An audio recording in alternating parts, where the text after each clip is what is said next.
There is nothing that anyone can do to fix that economy. And I don't care if you don't want to be hearing about that, you've got to hear about it.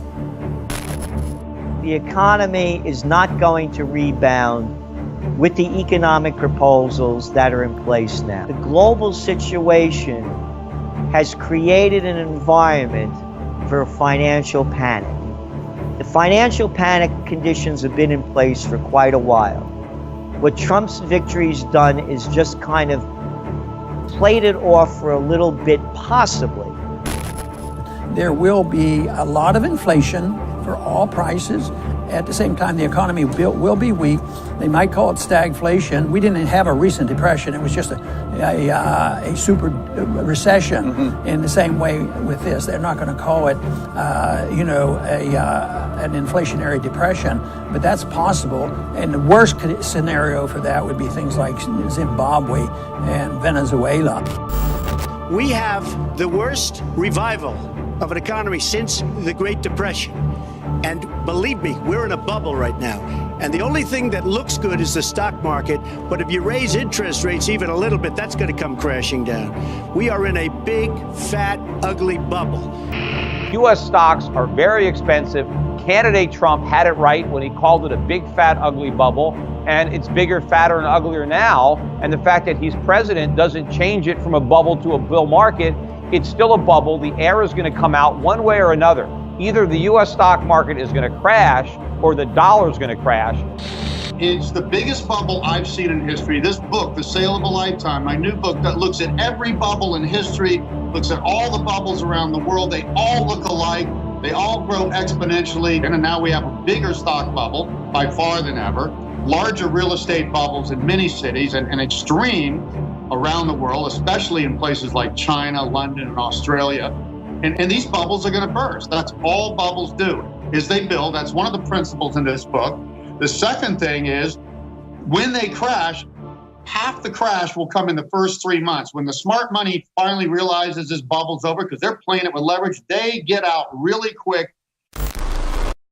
You're going to see bankruptcies. The debt is much higher all over the world now, Colin, than it was 8 years ago. Even China now has a lot of debt, which it did not have in 2008. So I'm afraid you're going to see a lot of problem. Everybody's debt has gone through the roof. Money has been printed. Be worried. We must honestly acknowledge the circumstances we inherited. 94 million Americans are out of the labor force. Over 43 million people are now living in poverty, and over 43 million Americans are on food stamps. More than 1 in 5 people in their prime working years are not working. We have the worst financial recovery in 65 years. In the last 8 years, the past administration has put on more new debt than nearly all of the other presidents combined.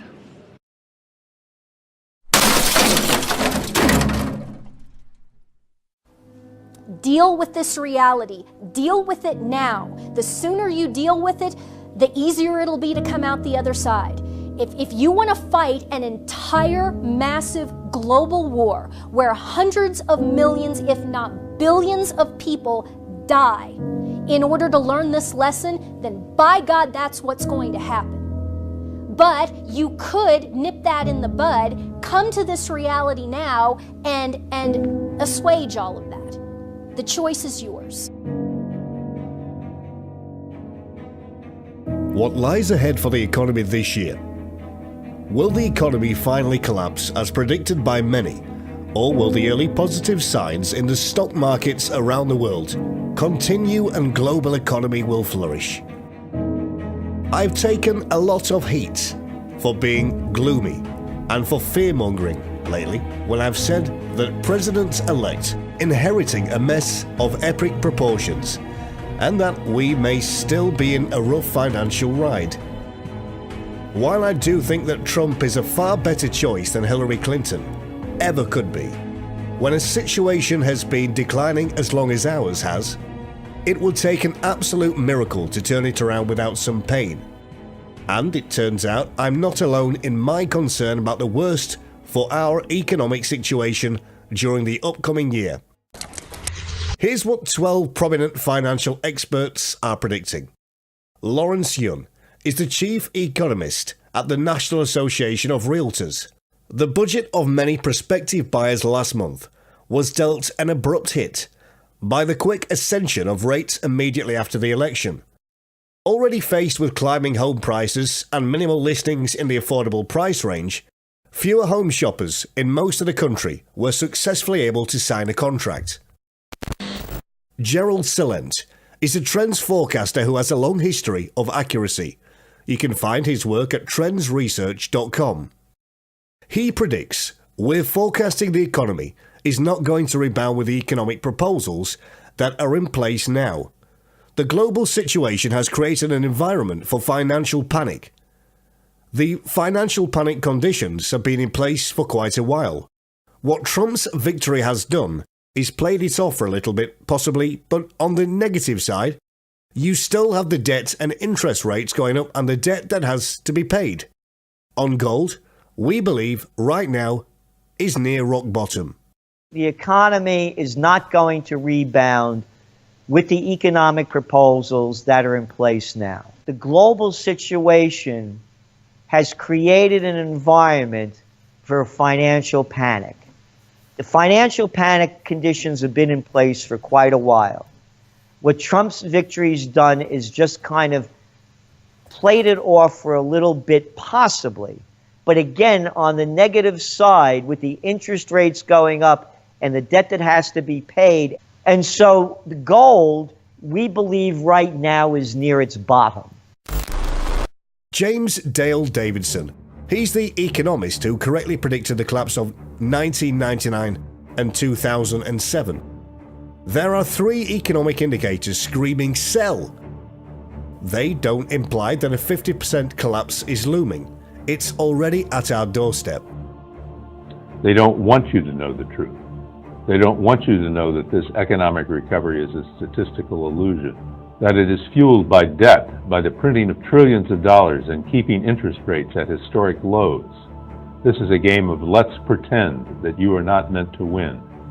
If everyone found out, the economic collapse will unwind. The powers that be would rather pretend that this economic monster isn't staring them in the face and breathing down their neck. The collapse is looming. Mark Faber is an investment advisor and fund manager. He is the publisher of Gloom Boom and Doom Report newsletter and is the director of Mark Faber Limited. Unless you have a very bearish view about the US dollar, which eventually the dollar will collapse one day. Faber was also quoted in an article on the Sovereign Investor. Investors are on the Titanic and stocks are about to endure a gut-wrenching drop that would rival the greatest crashes in stock market history.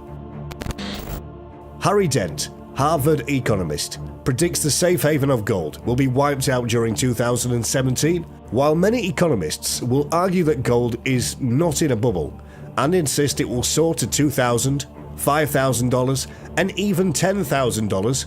My research has said otherwise. I've never been more certain of anything in over 30 years of economic forecasting. The dollar going up is bad for gold. Deflation instead of inflation is bad for gold. And gold's been going down since 2013 because that's when the Japanese really stepped up the QE wars and inflation fell anyway and the gold bugs finally had to throw in the towel. They've been waiting for rising inflation and even hyperinflation.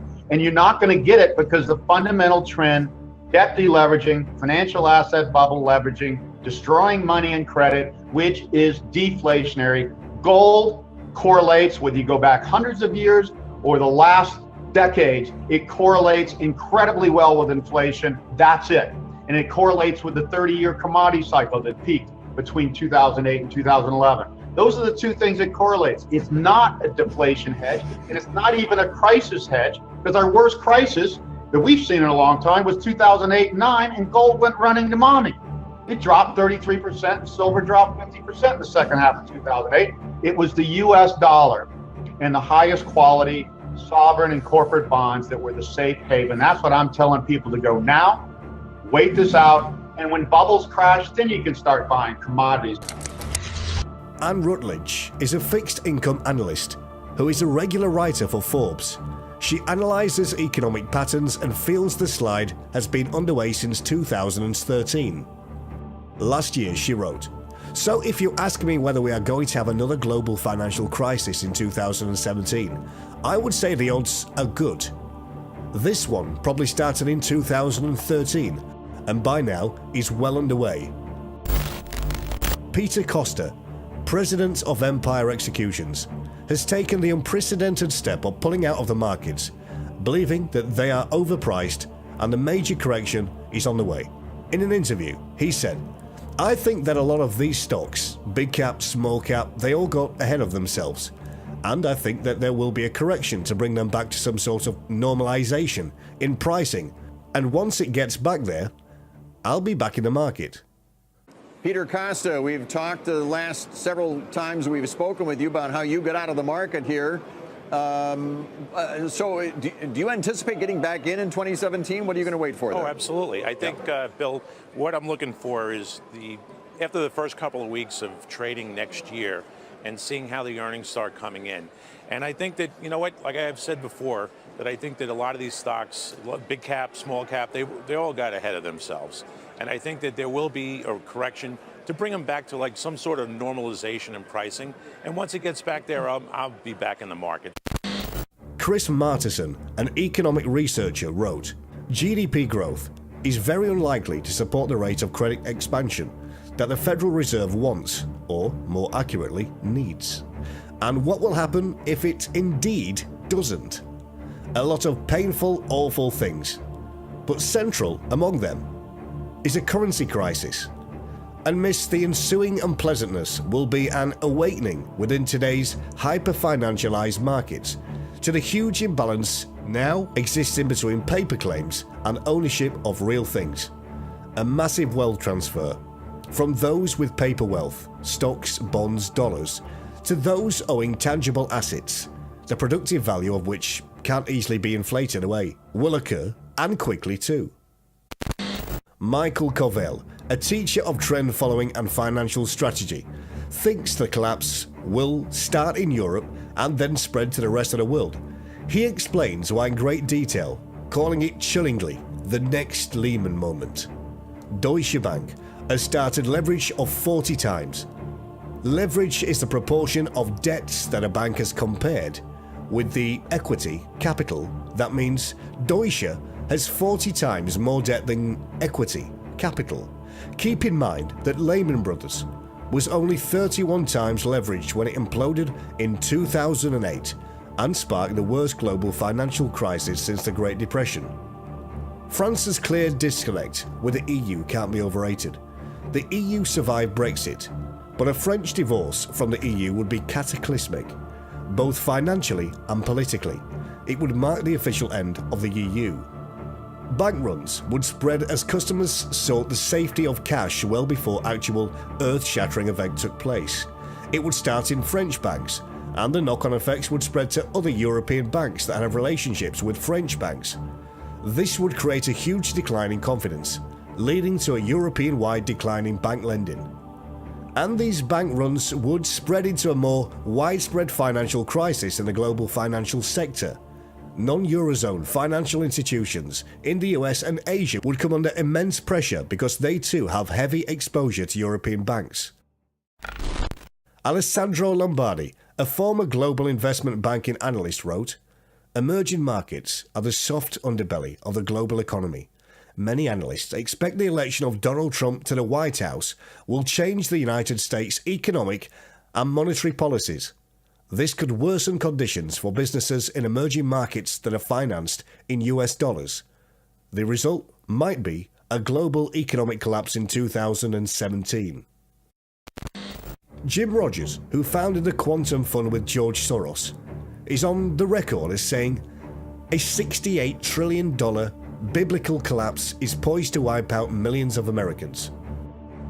It's going to be worse than 2008, though. You're going to see bankruptcies. The debt is much higher all over the world now, Colin, than it was 8 years ago. Even China now has a lot of debt, which it did not have in 2008. No, I'm afraid you're going to see a lot of problems. Everybody's debt has gone through the roof. Money has been printed.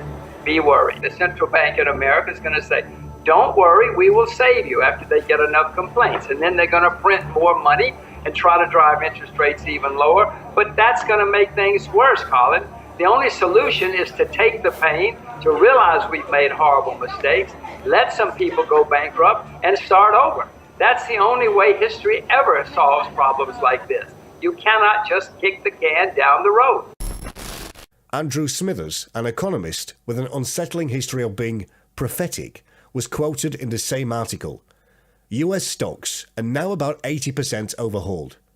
Smithers backs up his predictions using a ratio which proves that the only time in history stocks were this risky was 1929 and 1999. And we all know what happened next. Stocks fell by 89% and 50% respectively.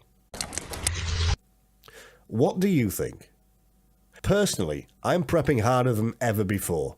I've spent too much time researching the collapse of Venezuela to sit idly by and let my family face the same hunger and desperation that is rampant there. Right now, a few rocks are falling, warning of an imminent disaster. But if you aren't prepped, you still have time. If you wait until an avalanche begins, it will be unstoppable. You will have waited too long. My suggestions are: reduce your expenses to the bone. The less monthly overhead you have, the longer you can live on your savings. Start building an emergency fund. The rainy day may be here sooner than you think. Stockpile food, OTC medications, and other necessities. Get prepared to protect your family when the economy declines. Crime increases. We've been in decline for years. Our national debt has reached monstrous proportions. Even if Trump is able to pull off a miracle and turn things around, there will have to be drastic cuts for this to happen, painful ones. People will suffer. And I'll do everything I can to protect my family before that happens. Solutions. Don't bother moving. You cannot escape this. This is global. There's nowhere to run. Well, I'm going to go to Australia, and I'm going to go to New Zealand. I'm going to do this. I'm going to do that. Really? Talk to Trevor Loudon about that. Have Trevor Loudon explain to you how China is positioning to annex Australia and New Zealand after the fall of the United States. Talk to him about that. I mean, you know, decades ago, they'd love to have you, but today, there's nowhere to run. This is the United States. For all of its flaws, for all of its many flaws, this is the last bulwark of defense against the forces of evil running rampant all over this country. This is it. If the United States falls, all of humanity is going to go into a dark age. There's nowhere to run. This isn't like World War II where the people in Germany could come to the United States or come to Canada. There's nothing like that here. You have to stand and fight.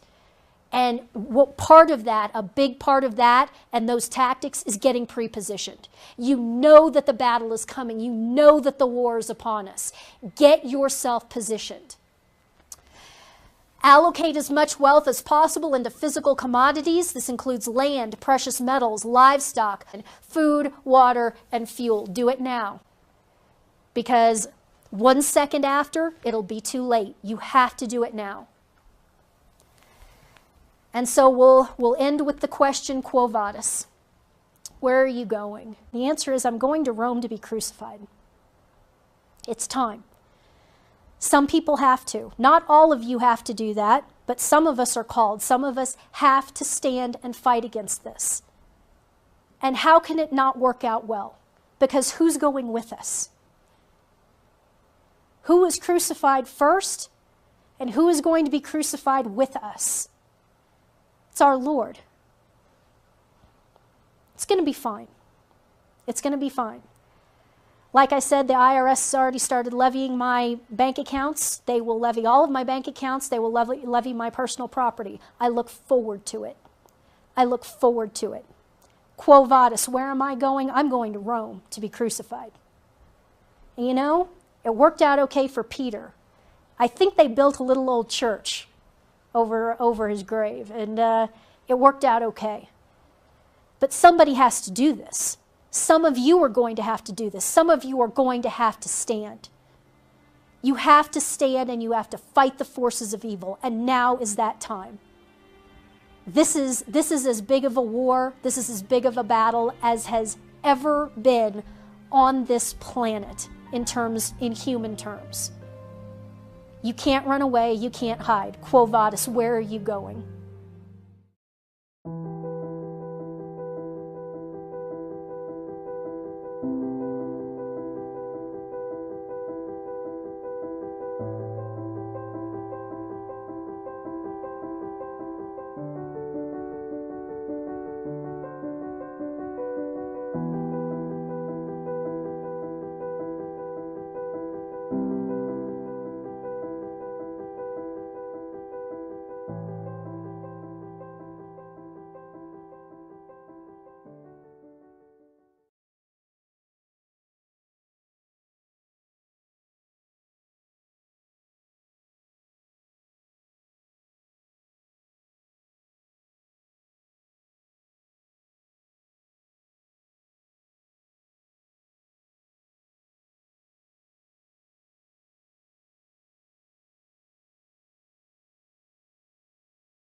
I am here with Bill Gates.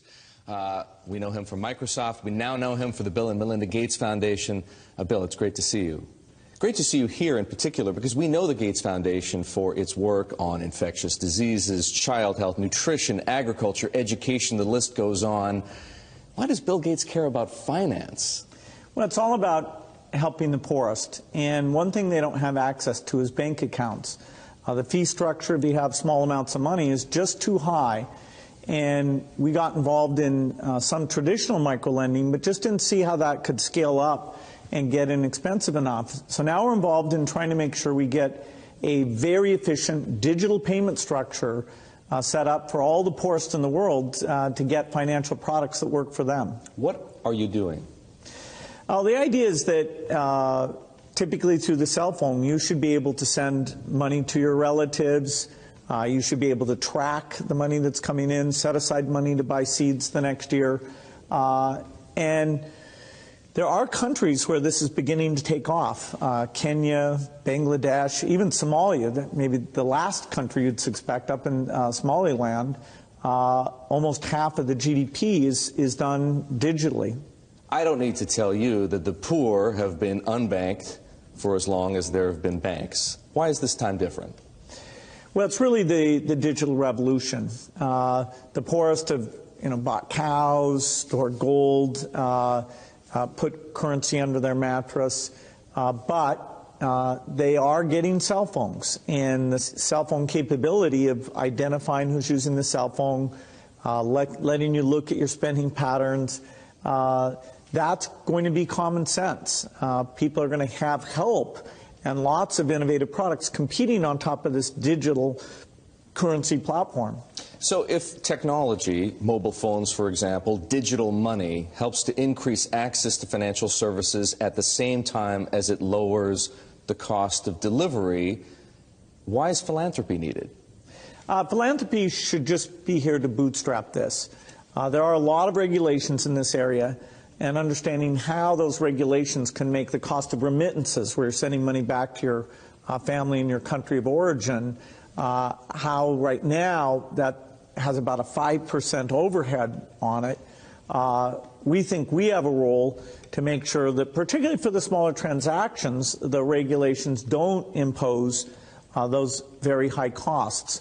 Once this gets going, then we'll step up to the applications and say, okay, how does a savings application help the mother make sure money's focused on the kids? How does it help them stay in school, set money aside for the uniform or for good future planning? Some of what you just described, the need to move money from place to place, the cost of doing so, the overhead, as you put it, makes me think, believe it or not, of Bitcoin, because some people have said, hey, Bitcoin is the answer to those problems. Are you a believer?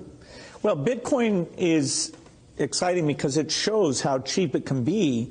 Bitcoin is better than currency in that you don't have to be physically in the same place. And, of course, for large transactions, currency can get pretty inconvenient. The customers we're talking about aren't trying to be anonymous. You know, they're willing to be known. So the Bitcoin technology is key, and you could add to it, or you could build a similar technology where there's enough attribution that people feel comfortable. This has nothing to do with terrorism or any type of money laundering.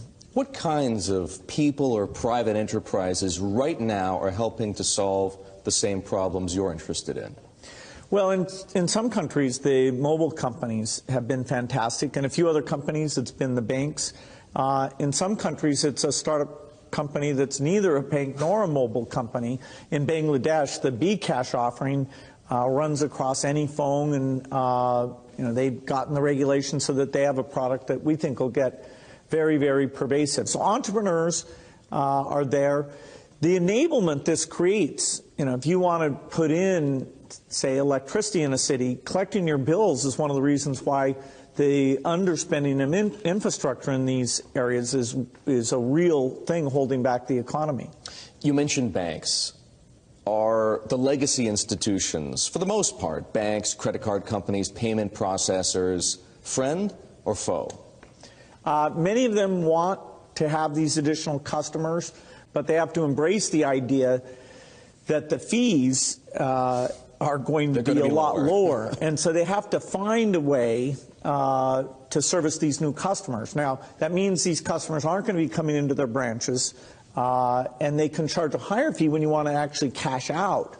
But if it's a pure digital transaction, then you should be paying less than 1% to move that money from you to a merchant or from you to a friend, even with meeting all the regulatory requirements. Don't you?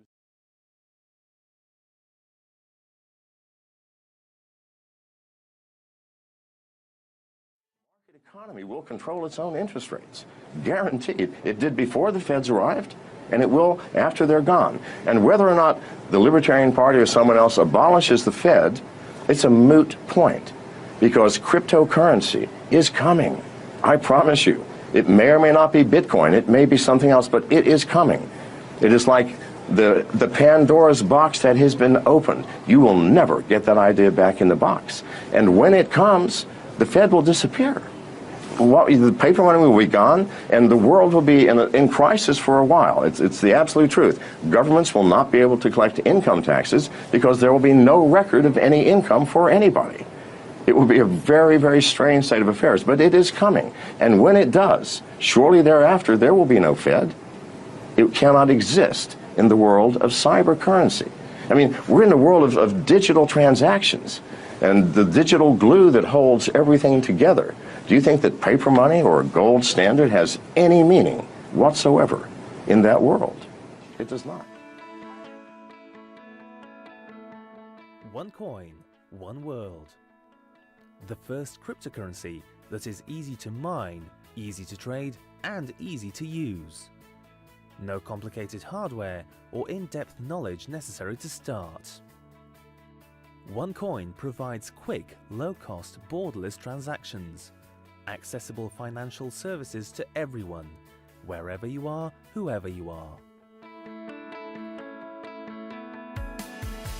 OneCoin will empower billions of people by providing borderless, low-cost financial transactions and by connecting them to the financial world. Plugging the unbanked back into the financial network.